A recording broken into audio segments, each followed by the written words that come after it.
नमस्कार बंधु माने 23 अगस्ट शनिवार दिन पड़ुअछि सप्तपुरी अमावास्या। तो एही दिन रे भगवान श्रीकृष्णंकर अति प्रिय गोमाता को चुपचाप खुआई दियंतु। एही गोटिए छोट जिनिस आपणंकु समस्त कष्टरू तुरंत मुक्ति मिल जिवो। भगवान श्रीकृष्णंक दयारु आपणंकर समस्त इच्छा पूरण होई जिवो। तो एही छोट जिनिस श्रद्धा और भक्ति रे खुआई दियंतु, जहा विषय रे आम प्राचीन ग्रंथ रे उल्लेख रही अछि। एपरि करिबा द्वारा आपणक जीवनर जन्म जन्मांतर गरीबत्व दूर होई जिवो। भगवान श्रीकृष्णंक आशीर्वादरु आपणक जीवन रे सुख समृद्धि एवं धनर प्राप्ति हेबो एवं समस्त ग्रह पीड़ा मृत्युदंड पितृदोषरु मध्य मुक्ति मिलिबो एवं आपणकर जे कोनोसी मनस्कामना थिले ताहा मध्य पूरण होई जिवो। आपणकर लंबा समय धरी जदि चाकरी रे प्रस्तुत हेउछंती तो आपणकर चाकरी मध्य होई जिवो। आपणकर बंद पड़ी रहिथिबा व्यापार भी पुणी थरे चालू हेबाकु लागिबो। आपणक जीवन रे धन आसीबा आरंभ होई जिवो एवं भगवान श्रीकृष्णंक आशीर्वादरु आपणक जीवन रे बहुत उन्नति करिवे। भगवान श्रीकृष्ण भी सबुठु बड़ गोसेवक थिले एवं आम वेद पुराण रे सफा सफा लेखा होईछि कि धरित्री को गोमाता को भगवान श्रीकृष्ण निजे ही नहीं आसीथिले। एथिपाई आम हिंदू धर्म रे गोमाता को भगवान श्रीकृष्णंकर स्वरूप माना जाई थाए। पुरातन कालरु ही गोमाता को पूजनीय माना जाई अछि। वेद पुराण रे लेखा होईछि कि जदि कोनोसी व्यक्ति तार जीवन काल मध्यरे बहुत अधिक पाप करिअछि एवं सही व्यक्ति एहा चाहुछि कि ताकू समस्त पापरु मुक्ति मिल जाऊ, तो तांकु तुरंत गो सेवा आरंभ कर देबा दरकार। केवल एतिकी करिबा मात्रके से व्यक्ति को समस्त पापरु मुक्ति मिली थाए। जदि कोनोसी व्यक्ति तीर्थ यात्रा रे जिबाकु चाहुछंती किंतु से आर्थिक स्थिति रे मजबूत नाहंती, जदि सही व्यक्ति गो सेवा करि थाए तो तार गो सेवा ही तीर्थयात्रा माना जाई थाए। गाई मध्यरे 33 कोटी देवादेवी बास करिथांती। गाईर गोबर रे माँ लक्ष्मींकर बास होइथाए। गोमूत्र रे माँ गंगांकर बास होइथाए। गाईर सिंह मध्यरे भगवान शिव बास करिथांती। जदि आपण 23 अगस्ट शनिवार दिन वेद पुराण अनुसारे गाई को सही गुप्त जिनिस खुआई देबे, जहा विषय रे आजिर एही वीडियो रे जानिबा खूब आवश्यक अछि। भगवान श्रीकृष्णंक आशीर्वादरु आपणंकु जीवन रे समस्त समस्या मानकरु तुरंत मुक्ति मिल जिवो एवं सुख समृद्धि धन ऐश्वर्यर प्राप्ति हेबो। तेबे बंधुगण आसंतु जानिबा कौन सही गुप्त जिनिस, जहा विषय रे आजिर एही वीडियो रे आमे आपणंकु कहिबु। एहा पूर्वरु यदि आपण माने भी प्रभु श्रीकृष्ण को सच्चा हृदय भक्ति करुथांती विश्वास करुथांती, तेबे भिडियोटी को लाइक करी आम कमेंट बॉक्स रे जय गोमाता अवश्य लिखि दियंतु। जुग जुगरु चाली आसीछि कि गाय को आमे किछि ना किछि खाद्य खाइबाकू देई थाउ। गाय सनातनी धर्म रे लक्ष्मी स्वरूप माना जाई थाए। कुहा जाए कि गाईर सेवा करिबा द्वारा घर परिवार सुखी एवं संपूर्ण रही थाए। जेउ घरे गाईर सेवा स्वच्छ भावरे करा जाई थाए सेही घरे लक्ष्मी कृपा सर्वदा रही थाए एवं जेउ घरे गाईर सेवा होई न थाए सेही घरे ही कोनोसी प्रकारर बाधा विघ्न आसी थाए। आम हिंदू धर्म रे गाई को रुटी खाइबाकू देबा द्वारा घरे सुख समृद्धि बढ़ी थाए। गाई मध्यरे 33 कोटी देवादेवींकर बास होई थाए। तो आपण सकाळू जेउ प्रथम रुटी बनै थांती ताकू जदि आपण गाई को खाइबाकू दियंती तो सबु देवादेवींकर आशीर्वाद आपणंकु प्राप्त होई थाए। गाई को गुरुंक सहित जोड़ा जाई अछि, माने गुरु ग्रहंक सहित एवं बृहस्पति ग्रहंक सहित गाई को जोड़ा जाई थाए। एथिपाई गुरुवार दिन गाई को रुटी उपरे एक चुटकी हलदी पकाई खुआइबा द्वारा सुख संपत्ति धन ऐश्वर्य प्राप्ति होई थाए। जेउ लोक ମାନସିକ ରୂପରେ ଚିନ୍ତିତ ଅଛନ୍ତି ସେହି ବ୍ୟକ୍ତି ଗାଈକୁ ରୁଟିରେ କିଛି ଗୁଡ଼ ଲଗାଇ ଖାଇବାକୁ ଦେବା ଦ୍ୱାରା ସକାରାତ୍ମକ ଊର୍ଜା ଆସିଥାଏ, ମାନସିକ ଶାନ୍ତି ଆସିଥାଏ, ସ୍ୱାସ୍ଥ୍ୟ ଭଲ ରହିଥାଏ।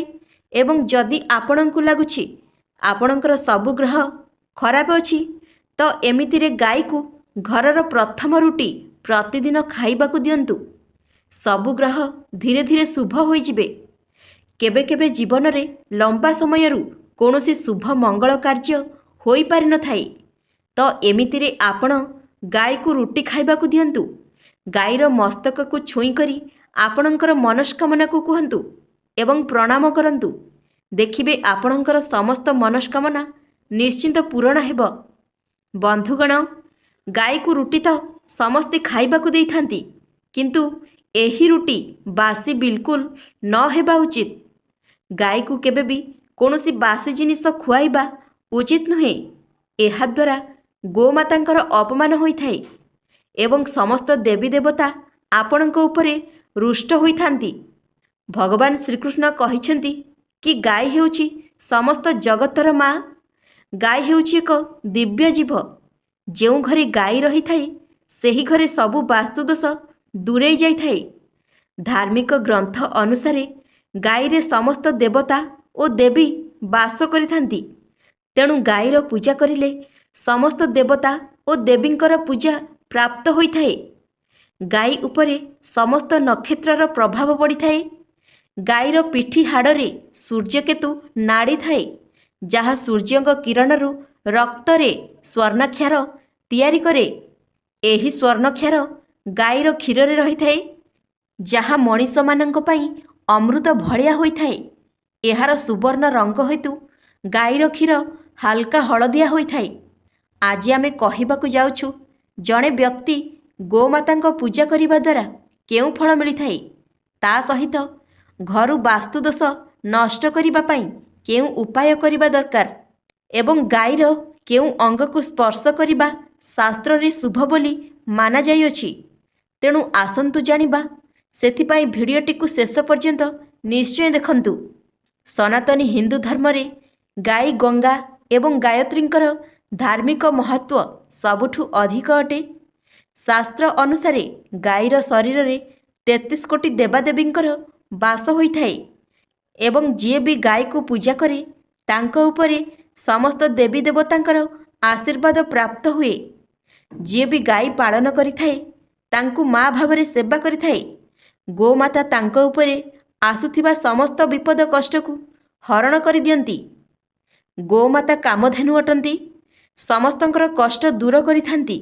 ଆଉ କୁହାଯାଏ ସମସ୍ତଙ୍କର ମନସ୍କାମନା ପୂରଣ କରିଥାନ୍ତି। କୁହାଯାଏ କି ସୂର୍ଯ୍ୟାସ୍ତ ପରେ ଗାଈ ଯେତେବେଳେ ଘରକୁ ଫେରିଥାଏ, ସେହି ସମୟରେ ଗାଈର ଖୁରାରୁ ଯେଉଁ ଧୂଳି ଉଡ଼ିଥାଏ ସେହି ଧୂଳିରେ ମଣିଷର ପାପ ଧୋଇଯାଏ। ଯଦି ବ୍ୟକ୍ତି କ୍ରୋଧିତ ଅଟନ୍ତି, ପାଠପଢ଼ାରେ ଦୁର୍ବଳ ଅଟନ୍ତି, ପଢ଼ିବାରେ ଅସମର୍ଥ ଅଟନ୍ତି, ତେବେ ସେହି ବ୍ୟକ୍ତି ଗୋମାତାଙ୍କୁ ସବୁଜ ଚାରା ଖାଇବାକୁ ଦେବା ଅତ୍ୟନ୍ତ ଲାଭପ୍ରଦ ହୋଇଥାଏ। ଏଥିପାଇଁ ବୁଧ ଗ୍ରହର ଦଶା ସବୁ ଠିକ୍ ହୋଇଥାଏ ଆଉ ସବୁ ସମସ୍ୟା ଦୂର ହେବାକୁ ଲାଗିଥାଏ। ଗାଈର ଦାନ କରିବା ଶାସ୍ତ୍ରରେ ବିବେଚନା କରାଯାଏ। ଯଦି ମଙ୍ଗଳ ଗ୍ରହର ଅବସ୍ଥିତି ଖରାପ ଅଛି, ତେବେ କୌଣସି ଗରିବ ବ୍ରାହ୍ମଣଙ୍କୁ, ଗରିବ ଲୋକଙ୍କୁ ଗାଈ ଦାନ ନିଶ୍ଚୟ କରନ୍ତୁ। ଯଦି ନବଗ୍ରହର ଶାନ୍ତି ଓ ଶନିଙ୍କ ଦଶା ଠିକ୍ କରିବାର ଅଛି, ତାହେଲେ କଳା ଗାଈର ଦାନ କରନ୍ତୁ। ଏଥିଦ୍ୱାରା ସବୁ କଷ୍ଟରୁ ମୁକ୍ତି ମିଳିଥାଏ ଆଉ ଶନିଦେବଙ୍କ କୃପାରୁ ସବୁକିଛି ଭଲ ହୋଇଯାଏ। ଯଦି କୌଣସି କାମ ବନ୍ଦ ଅଛି, ଯେତେ ବି ପରିଶ୍ରମ କରିଲେ ମଧ୍ୟ ସେଥିରେ ସଫଳତା ମିଳୁନାହିଁ, ତାହେଲେ ବ୍ୟକ୍ତି ଗୋମାତାଙ୍କୁ ରୁଟି ଖାଇବାକୁ ଦେବା ଉଚିତ। ଗାଈର ନିୟମିତ ପୂଜା କରିବା ଦ୍ୱାରା ମା ଲକ୍ଷ୍ମୀ ପ୍ରସନ୍ନ ହୋଇଥାନ୍ତି ଏବଂ ଘରର ଆର୍ଥିକ ସ୍ଥିତି ଦୃଢ଼ ହୋଇଥାଏ। ଖରାଦିନରେ କିମ୍ବା ଦ୍ୱାରକୁ ଆସୁଥିବା ଗାଈକୁ ପାଣି ନିଶ୍ଚୟ ପିଇବାକୁ ଦିଅନ୍ତୁ। ଏମିତି କରିବା ଦ୍ୱାରା ବ୍ୟକ୍ତିକୁ ସବୁ ପ୍ରକାରର ରୋଗରୁ ମୁକ୍ତି ମିଳିଥାଏ। ଗୋମାତାଙ୍କୁ ଶୀତ ଦିନରେ ଗୁଡ଼ ଖାଇବାକୁ ଦିଅନ୍ତୁ, କିନ୍ତୁ ଗ୍ରୀଷ୍ମ ଦିନରେ ଗୁଡ଼ ଖାଇବାକୁ ଜମା ବି ଦେବେ ନାହିଁ। ଯଦି ପିତୃଦୋଷ ଦୂର କରିବାକୁ ଚାହୁଁଛନ୍ତି, ତେବେ ଗାଈକୁ ଅମାବାସ୍ୟା ଦିନ ରୁଟି ଗୁଡ଼ ଏବଂ ସବୁଜ ଚାରା ଖାଇବାକୁ ଦିଅନ୍ତୁ। ଏହା ଲାଭଦାୟକ ଅଟେ। ଏଥିଦ୍ୱାରା ସବୁ ପିତୃଦୋଷ ସମାପ୍ତ ହୁଏ। ଏହା ସହିତ ଗାଈର ପୂଜା କରିବା ଦ୍ୱାରା ନବଗ୍ରହର ଶାନ୍ତି ହୋଇଥାଏ।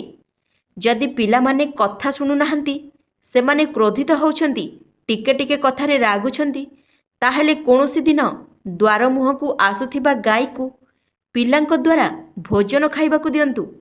ଏମିତି କରିବା ଦ୍ୱାରା ନିଜ ସନ୍ତାନମାନଙ୍କ ପାଇଁ ଅତ୍ୟନ୍ତ ଶୁଭ ହୋଇଥାଏ।